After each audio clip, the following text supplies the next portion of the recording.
Bonsoir à toutes et à tous. J'ai plaisir à vous retrouver pour notre émission du vendredi Analyse Hebdo. Vendredi dernier, elle n'a pu avoir lieu puisque nous étions en période de recueillement et je voudrais particulièrement dédier cette émission, en tout cas cette séquence, au PDG d'Éclair TV, Mario Boradel, puisqu'il a été celui qui a conçu les modalités et la méthodologie suivant laquelle cette émission pourrait se réaliser avec ma collaboration. Joël Badralou, qui faisait l'interaction avec moi, nous rejoindra dès vendredi prochain. Vous voyez qu'avec ce qu'a souhaité Mario Boradel, les choses lentement mais sûrement se remettent en place. 3 sujets aujourd'hui. Nous parlerons d'abord des élections professionnelles. Vous vous êtes rendu compte qu'il y a plusieurs leaders nationaux qui se sont rendus chez nous. Qu'apportent ces élections en matière de dialogue social? Ensuite, nous nous intéresserons aux questions qui peuvent se poser sur le plan économique concernant la route du Rhum. Et l'article 49.3 a été brandi et utilisé. Des motions de censure ont été rejetées. La question est très simple. Le gouvernement, compte tenu qu'il n'a pas de majorité à l'Assemblée nationale en tout cas, est-il menacé pour autant? Je vous propose de passer immédiatement au premier sujet relatif aux élections professionnelles. Ces élections devront avoir lieu le 8 décembre prochain et concernent les fonctionnaires. À la Guadeloupe, compte tenu de la tertiarisation de l'économie et en particulier des emplois administrés, les fonctionnaires, c'est quand même pas moins de 29 000 personnels, y compris avec les contractuels, dont 15 000 appartiennent à la fonction publique territoriale, environ 12 000 à la fonction publique d'État, les enseignants représentant un peu plus de 8 000 personnels, et bien évidemment viennent compléter les fonctionnaires de la fonction publique hospitalière. Ces élections, quel est leur enjeu? D'abord, il faut savoir que pour que le dialogue social s'engage, il y a un principe qui a été constitutionnalisé, un principe qui figure donc dans la Constitution, c'est le principe de participation. Cela veut dire que les représentants de l'administration et les représentants des personnels, fonctionnaires ou contractuels sont obligés de se retrouver, principe de participation, de se retrouver dans des instances, de participer à des séances de travail, et ces séances de travail concernent à la fois l'organisation du travail, mais bien sûr, et surtout depuis maintenant une douzaine d'années, à la fois les conditions d'hygiène et de sécurité au travail. Donc, il y a une obligation juridique pour certaines situations liées à l'organisation du travail, aux problématiques sanitaires ou aux promotions personnelles à travers les commissions administratives paritaires. Il y a une obligation de consultation, en tout cas jusqu'en 2019, une obligation de consultation pour, faute de quoi, une décision prise par exemple par une municipalité ou un chef de service de l'État peut se retrouver entaché de nullité simplement parce qu'il n'a pas satisfait l'obligation de consulter une instance qui à un moment donné était paritaire jusqu'en 2010 et qui ensuite ne sont pas devenues paritaires. Alors, quelles sont ces instances? En tout cas, et nous prendrons avant 2019. Il y en avait 3. Il y avait un comité technique avec des élus spécifiques, également un comité d'hygiène et de sécurité des conditions de travail. Et je dis, ça se retrouve dans toutes les 3 fonctions publiques. Et il y avait une commission administrative paritaire qui avait pour rôle de se prononcer sur les promotions et les situations individuelles des agents. Maintenant, quel problème cela posait, y compris donc aux différents responsables? D'abord, il y a des propositions, il y a des décisions qui étaient soumises à l'avis du comité technique, qui étaient approuvées, et compte tenu que les élus sont différents au comité d'hygiène et de sécurité, on constatait qu'il y avait un avis différent. Que fait un maire qui a eu un avis favorable pour sa décision au comité technique, alors même qu'il a eu un avis défavorable au comité d'hygiène et de sécurité? Il y avait donc la nécessité d'éclaircir les nouveaux rapports entre ces deux instances. D'autre part, au niveau des commissions administratives paritaires qui se prononcent sur les carrières, sur les promotions, sur les licenciements, sur les avancements de grade ou d'échelon, en tout cas avant l'avancée à l'échelon unique, eh bien on constatait que souvent la commission se prononçait 2, 3, 4 mois, voire une année après la date effective de la promotion ou du grade, en tout cas de l'avantage individuel dont pouvait bénéficier l'agent. Qu'a fait donc la loi de 2019 relative à la transformation de la fonction publique et qui concerne, je répète, les 3 versants de la fonction publique? D'abord, elle a supprimé, à partir donc des élections professionnelles de 2020, de 2022, décembre 2022, elle a supprimé d'un côté le comité technique et d'un autre côté le comité d'hygiène, de sécurité et des conditions de travail. Et la loi a rassemblé ces 2 instances en une seule, qui est le comité social, alors territorial ou d'établissement. Si on prend par exemple une commune, ce qui vous parle mieux certainement, un établissement public de coopération intercommunale. On est donc dans la logique de la résolution du problème de 2 avis différents. Il n'y a maintenant plus qu'une seule instance, c'est le comité social et pour la fonction publique territoriale. Il en est de même pour l'État, il en est de même pour la fonction publique hospitalière. Simplement, à l'intérieur de ce comité social territorial, il y a une formation spécialisée qui va traiter particulièrement des conditions de travail ou des problématiques psychosociales dans l'exercice des professions de chacun.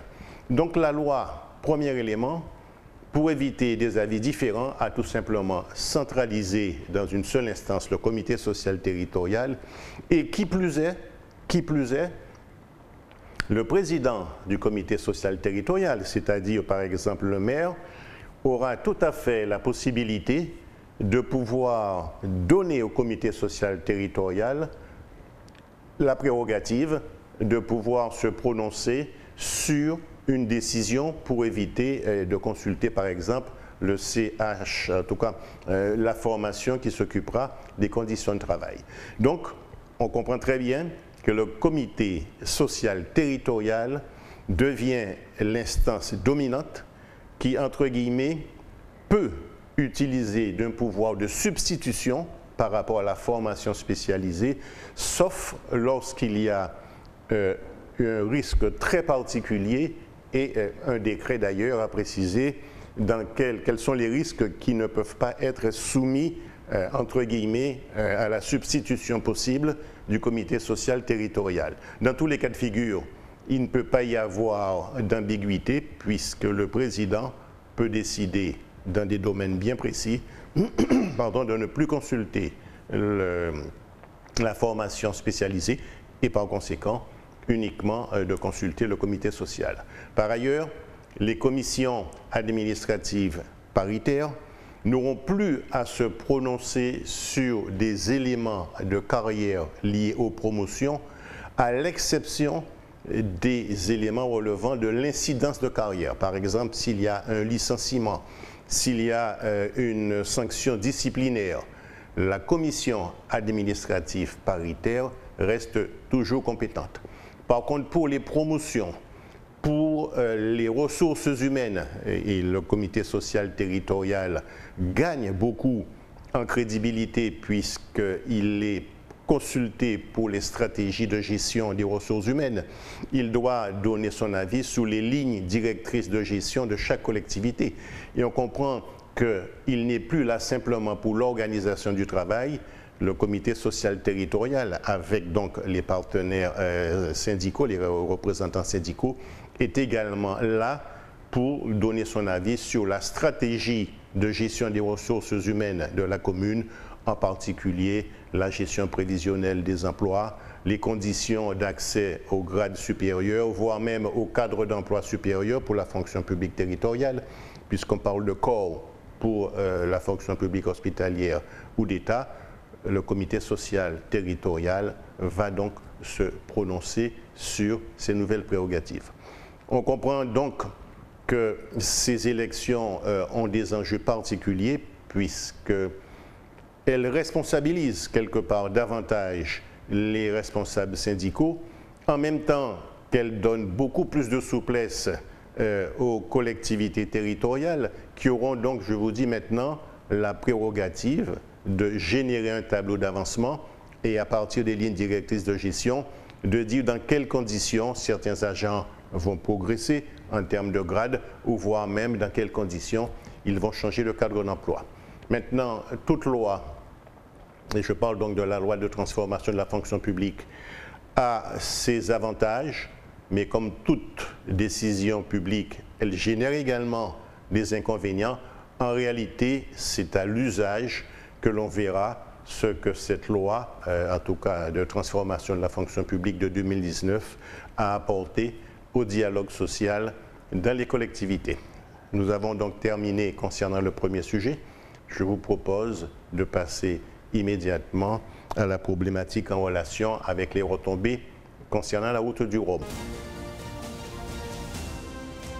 Ces retombées nous interpellent dans la mesure où, dans le cadre d'une analyse très keynésienne entre l'offre et la demande, on peut penser que le fait qu'il y ait plus de personnes qui viennent à la Guadeloupe, tous ceux dont le métier est d'accueillir, alors ça va depuis les hôtels, les gîtes jusqu'aux loueurs de voitures, tous ceux dont le métier est d'accueillir sont censés avoir une demande plus importante. Et qui dit demande plus importante veut dire qu'il y a davantage d'acteurs économiques qui vont dépenser par rapport à la prestation touristique, mais vous verrez qu'on dépasse très largement la prestation touristique. Un certain nombre de chiffres interpellent. Lors du village qui a débuté hier, le 25 octobre, à Saint-Malo, est attendu pendant les 10 jours environ 2 100 000 visiteurs. La ville de Saint-Malo a investi 2,5 millions. Et donc, il y aura dans le village environ 250 exposants. À la Guadeloupe, la région a investi 3 fois plus. Et il est difficile de dire quel sera le flux d'acteurs économiques qui va, en tout cas, injecter dans l'économie guadeloupéenne des injections initiales, c'est-à-dire dépenser tant de centaines ou de milliers d'euros. J'invite les téléspectateurs à consulter une étude qui avait été menée à l'époque par la Chambre de commerce et d'industrie et qui s'intitule « Les retombées économiques de la route du Rhum, mythe ou réalité ». N'attendez pas de moi que je vous dise, voilà, la route du Rhum, la Guadeloupe dépense tant et a tant de recettes. Pourquoi? Parce que ce n'est pas évaluable. Les différentes études elles-mêmes restent très prudentes, voire même contradictoires, parce que lorsqu'on parle d'impact économique local, il faut voir la nature de l'impact, à savoir que la route du Rhum a un impact financier, mais il y a également un impact social, il y a un impact socioculturel. Il y a également l'aire géographique, au moins elle est circonscrite, on sait que c'est à l'échelle de la Guadeloupe, mais n'oublions pas que la Guadeloupe est un archipel. Qu'est-ce qui profite aux îles du Sud? Jusqu'à présent, il est difficile de se prononcer. Enfin, il y a une dimension temporelle, puisque quand on fait une analyse économique, il faut voir quels sont les apports économiques avant, pendant et après. Donc, je ne vais pas vous faire un cours d'économie, mais quand vous lirez cet article qui a été publié donc, pour la route du Rhum en 2002 et qui est disponible donc, en accès libre sur le net, il intègre un élément économique important qui est le multiplicateur. Et ce multiplicateur nous amène à interroger les retombées de la route du Rhum, non pas simplement en termes d'offres et de demandes, mais à tenter de répondre à la question: lorsqu'un touriste, suite à la route du Rhum, dépense 100 € à la Guadeloupe, qu'est-ce qui reste à la Guadeloupe et qu'est-ce qui part à l'extérieur? Et cette étude montre qu'il faille distinguer dans les retombées de la route du Rhum les retombées pour les entreprises résidentes et les retombées pour les entreprises non résidentes. Et par conséquent, l'approche du multiplicateur nous invite à nous poser la question: quand un touriste dépense 100 € dans le cadre de la route du Rhum, combien reste à la Guadeloupe, aux entreprises guadeloupéennes, mais combien par le système de ce qu'on appelle les fuites économiques, écoutez, repartent vers l'Hexagone. Et c'est là où les études ne sont pas tout à fait d'accord. Prenons un exemple. Un touriste a dépensé 100 €, il aurait fallu que nous puissions savoir, sur ces 100 € qu'il a dépensé à l'hôtel, combien l'hôtel prendra, par exemple, pour le financement des salaires. Là, dans le circuit économique, il s'agit d'une injection initiale qui profite effectivement à l'économie locale, puisque ça permet de toute façon, en tout cas, de mettre l'entreprise plus à l'aise pour payer les salaires. Ensuite, l'entreprise, le touriste va le soir, excusez-moi, le touriste va le soir manger à l'hôtel. Mais une fois qu'il a mangé, l'hôtel a dû acheter par exemple le riz dans un libre-service. Les dépenses, les recettes des uns sont des dépenses pour les autres. Mais ce riz, d'où vient-il? Il n'est pas produit à la Guadeloupe. Il vient de l'extérieur. Donc, en fait, toute la grande problématique de l'analyse de la route du Rhum, c'est la difficulté d'identifier justement ce qu'on appelle les simples transferts par l'intermédiaire de la Guadeloupe. Et certaines analyses vont jusqu'à dire, mais par le biais du multiplicateur, les entreprises extérieures à la Guadeloupe profitent davantage des effets économiques de la route du Rhum que la Guadeloupe elle-même. Certes, il y a des effets à moyen et à long terme. Ça a un impact positif sur le tourisme, la personne ne peut en disconvenir.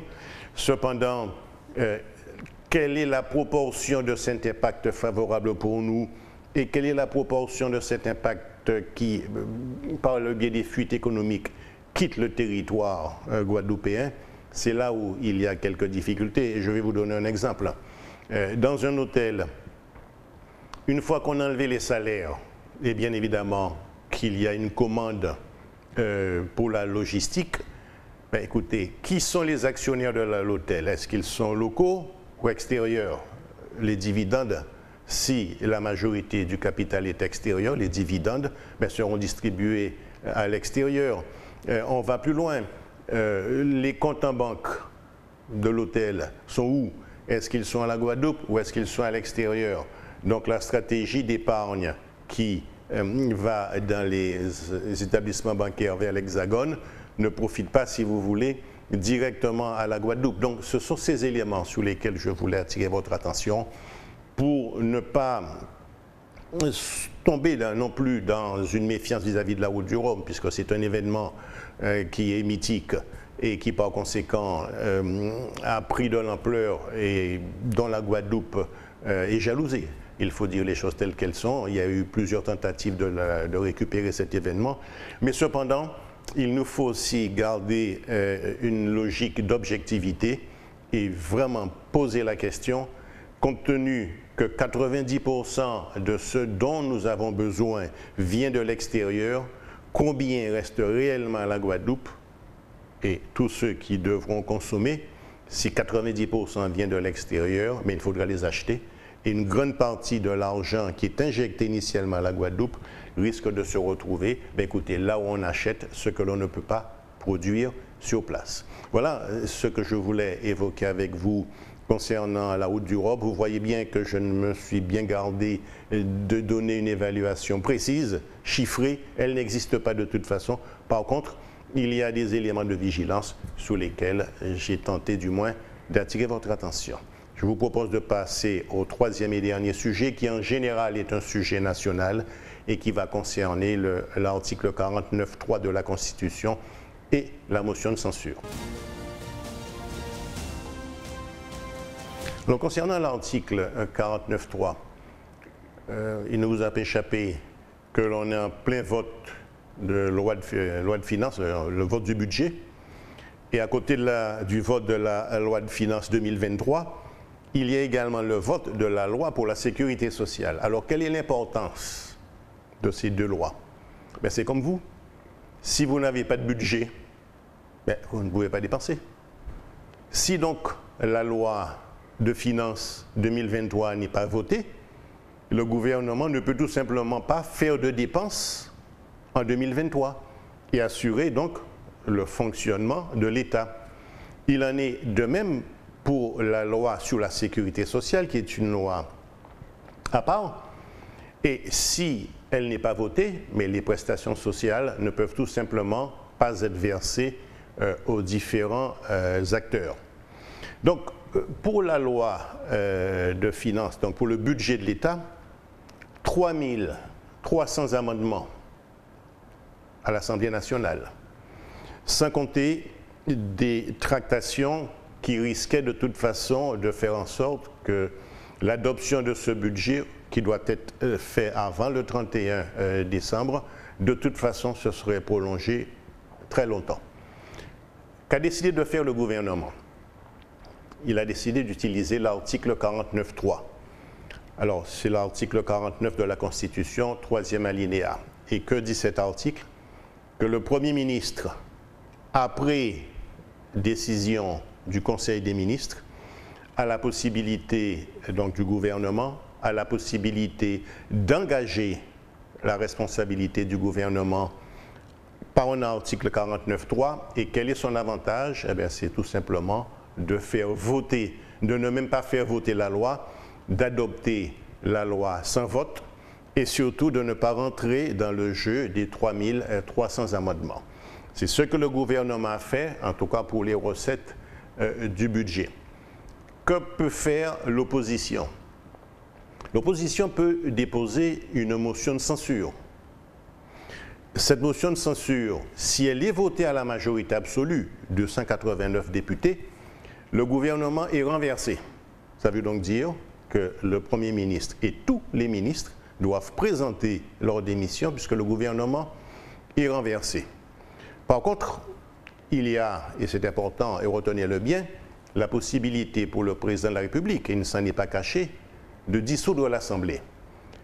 Ces trois paramètres, motion de censure, capacité du président de la République à dissoudre l'Assemblée, expliquent que bien que le gouvernement ne soit pas majoritaire, il n'a pas été menacé pour autant pour le vote du budget. En réalité, que s'est-il passé? Il faut compter que la NUPES, Jean-Luc Mélenchon, a 142 députés. La République en marche, Renaissance actuellement, en a à peu près 246, auxquels se sont joints à peu près 27 députés supplémentaires. Il manque grosso modo 15 voix, en tout cas 15 députés pour la majorité absolue. Et les Républicains ont 64 sièges. Ils ont perdu, entre l'ancienne législature et la nouvelle, près de 40% de leurs sièges. Qu'est-ce qui s'est passé? L'opposition, la NUPES, a déposé une motion de censure. Le Rassemblement national, pourtant rien ne les rassemble entre la NUPES et le Rassemblement national, a voté cette motion. Par contre, les Républicains se sont abstenus. Et la question m'est souvent posée, mais pourquoi les Républicains se sont abstenus?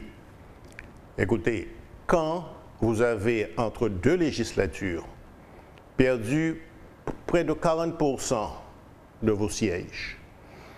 Vous n'avez pas intérêt à déséquilibrer le gouvernement. Le président de la République va de toute façon dissoudre l'Assemblée et vous allez vous retrouver face aux électeurs. Il faudra à ce moment-là repasser aux urnes pour élire à nouveau les députés, avec tout simplement le risque que, par exemple, les Républicains se retrouvent encore davantage diminués, en tout cas quantitativement, qu'ils ne le sont à l'heure actuelle. Ils sont donc obligés de jongler dans un rôle d'opposition, mais sans que ce rôle d'opposition soit une menace suffisamment grave pour que le président de la République dissolve l'Assemblée. Et ce n'est pas pour rien et ce n'est pas récent que le président de la République menace dans l'éventualité d'une dissolution de l'Assemblée.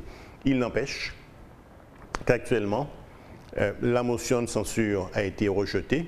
Il y en a une autre, puisqu'il est question d'utiliser le 49.3 à nouveau pour le budget de la sécurité sociale. Bien sûr, il y aura une motion de censure, mais qui aura très peu de chances d'être votée. Je vous signale qu'il faut donc d'une majorité absolue ou relative. Et pour l'instant, mais écoutez, la majorité relative, pourvu que les Républicains s'abstiennent, c'est Renaissance Ensemble, le parti du président de la République actuelle, en tout cas qui le soutient, qui garde une majorité relative et par conséquent le gouvernement n'est pas renversé. Je voudrais simplement vous dire que l'article 49.3 depuis la réforme constitutionnelle de 2008, on ne peut l'utiliser qu'une fois par session, mais que concernant la loi de finances, en tout cas le budget, et concernant la sécurité sociale, le budget de la sécurité sociale, le gouvernement peut l'utiliser autant de fois qu'il veut. Autrement dit, l'article 49.3 a été utilisé à l'Assemblée nationale. Le texte va partir vers le Sénat qui va analyser le budget, qui va certainement opérer un certain nombre d'amendements. Et si, quand le texte revient à l'Assemblée pour une deuxième lecture, le gouvernement n'est pas satisfait, il lui est tout à fait loisible de pouvoir utiliser à nouveau l'article 49.3 pour faire adopter le texte du budget en deuxième lecture à l'Assemblée nationale. Vous voyez donc que même s'il n'y a pas cette majorité absolue, il y a cependant, en tout cas pour le président de la République, il y a la crainte pour un certain nombre de députés de retourner aux urnes, crainte qui, si vous voulez, est légitime, puisque vous voyez bien qu'à l'heure actuelle, dans le contexte que nous connaissons, il y a beaucoup d'incertitudes concernant, en tout cas, la réélection de ceux qui ont été proches de l'exercice du pouvoir. Attendons, suivons les événements. Il n'empêche que, peut-on parler de déni de démocratie quand il y a plusieurs milliers d'amendements? Il y a peut-être là-dessus à ce que les députés n'utilisent pas cette possibilité prévue par la Constitution de l'amendement pour pouvoir faire traîner en longueur des débats au détriment, bien évidemment, d'autres textes qui mériteraient, dans l'urgence, d'être appliqués. Nous avons donc terminé notre analyse. Une pensée à nouveau pour Mario Moradel, je rappelle à qui je dédie cette émission. Et puis nous nous retrouverons régulièrement le vendredi. Et dès vendredi prochain, Joël Badralou sera en interaction avec moi. Bonne soirée et que la nuit vous soit douce.